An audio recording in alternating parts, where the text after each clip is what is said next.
Television സീരിയലുകളിലൂടെ മലയാള പ്രേക്ഷകരുടെ ഇഷ്ടനായകനായി മാറിയ താരമാണ് അനീഷ് രവി. നായകനായും സഹനടനായുമൊക്കെ അഭിനയിച്ച താരം ഇടയ്ക്ക് സിനിമയിലും അഭിനയിച്ചിരുന്നു. എങ്കിലും സീരിയലുകളാണ് കൂടുതൽ ജനപ്രീതി നേടിക്കൊടുക്കുന്നത്. ഒരിക്കൽ സൂപ്പർ ഹിറ്റായ മിന്നുകെട്ട് അടക്കമുള്ള സീരിയലുകളിൽ അനീഷ് അഭിനയിച്ചിരുന്നു. ഷൂട്ടിങ്ങിനിടയിൽ ഗുരുതരമായി പൊള്ളലേറ്റ് 1 മാസത്തോളം തനിക്ക് ആശുപത്രിയിൽ കിടക്കേണ്ടി വന്നിരുന്നു. അക്കാലത്ത് അവസരങ്ങളൊന്നുമില്ലാതെയായി. പിന്നീട് മകൻ്റെ ജനനത്തെപ്പറ്റിയും അവൻ ജനിച്ച അന്ന് തന്നെ വലിയൊരു അവസരം വന്നതിനെപ്പറ്റിയുമൊക്കെ അനീഷ് പങ്കുവച്ച കുറിപ്പാണ് ഇപ്പോൾ ശ്രദ്ധേയമാവുന്നത്.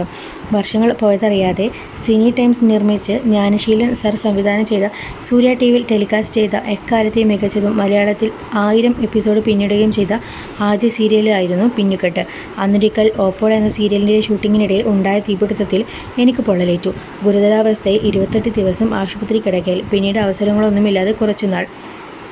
ആയിടയ്ക്കാണ് വൈകുന്നേരങ്ങളിൽ മലയാളികളുടെ സ്വീകരണ മുറികളിൽ നിന്ന് പുറത്തേക്ക് കേൾക്കുന്ന അശക്കുശലേ പെണ്ണുണ്ടോ പെണ്ണിന് മിന്നുണ്ടോ എന്ന ഗാനം സകല മലയാളിയുടെയും നാവിൽ തത്തി കളിക്കാൻ തുടങ്ങിയത്. പിന്നീട് ആ അവതരണ ഗാനവും മിന്നുകെട്ട് എന്ന സീരിയലും മലയാളിയുടെ നിത്യജീവിതത്തിൻ്റെ ഒരു ഭാഗമായി മാറുകയായിരുന്നു.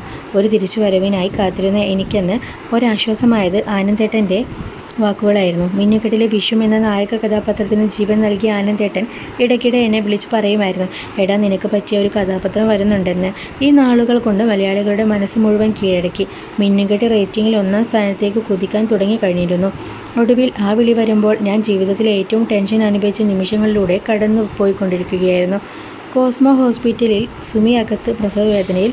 പ്രാർത്ഥനകളോടെ ലേബർ റൂമിന് പുറത്ത് ഞാനും. ഡാ തൃശ്ശൂരിലേക്ക് കയറിക്കോ, നാളെ നിന്നെ ഇവിടെ വേണം. ആനന്ദേട്ടൻ ഫോൺ കട്ട് ചെയ്തു. അകത്തു നിന്ന് നേഴ്സ് വന്നു ചോദിച്ചു, ജയലക്ഷ്മിയുടെ കൂടെയുള്ളവർ. ഞാൻ ഓടിച്ചെന്നു. ആൺകുഞ്ഞാ, മെയ് 4 പൂയിരുട്ടാതി. സന്തോഷത്തിൻ്റെ ഇരട്ടി മധുരത്തിൽ കണ്ണുതിരിയുന്ന തേനിൻ്റെ രുചിയായിരുന്നു. വൈകുന്നേരമായപ്പോൾ മോനെ ഒന്ന് കയ്യിലെടുത്ത് കൊതി തീരാതെ നോക്കി നിന്നു കുറേ നേരം. പിന്നെ മനസ്സില്ലാ മനസ്സോടെ എന്നാൽ ഏറെ പ്രതീക്ഷയോടെ തൃശ്ശൂരിലേക്ക് യാത്ര തിരിച്ചു. മെയ് 5 കാലത്ത് തൃശ്ശൂരെത്തി. എല്ലാ അർത്ഥത്തിലും പുതിയ ഒരിടം. പതിയെ പതിയെ ഞാനും ആ കുടുംബത്തിലെ ഒരു പ്രധാന അംഗമായി മാറി. എൻ്റെ അഭിനയ ജീവിതത്തിലെ ഏറ്റവും മികച്ച കഥാപാത്രങ്ങളിലൊന്ന് വിമൽ ആർ മേനോൻ. 1933 എപ്പിസോഡുകളിലായി ആ പരമ്പര അവസാനിപ്പിച്ചു. സിനി ടൈംസ് തമിഴിൽ നിർമ്മിച്ച മേഖല എന്ന പുതിയ പരമ്പരയിലെ അൻപ് എന്ന പ്രധാന കഥാപാത്രമായിരുന്നു ഞാൻ മാറുന്നു. കാലം പിന്നെയും കടന്നുപോയിക്കൊണ്ടേയിരുന്നു. പുതിയ പുതിയ വേഷങ്ങൾ, വ്യക്തികൾ, സ്ഥലങ്ങൾ, വിശേഷങ്ങൾ. ഇപ്പോൾ ദേ ഉണ്ണി എന്നേക്കാൾ വളർന്നു മിടുക്കനായി.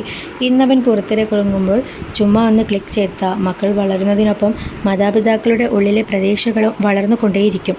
കാലം വല്ലാതെ കാലമാണ്.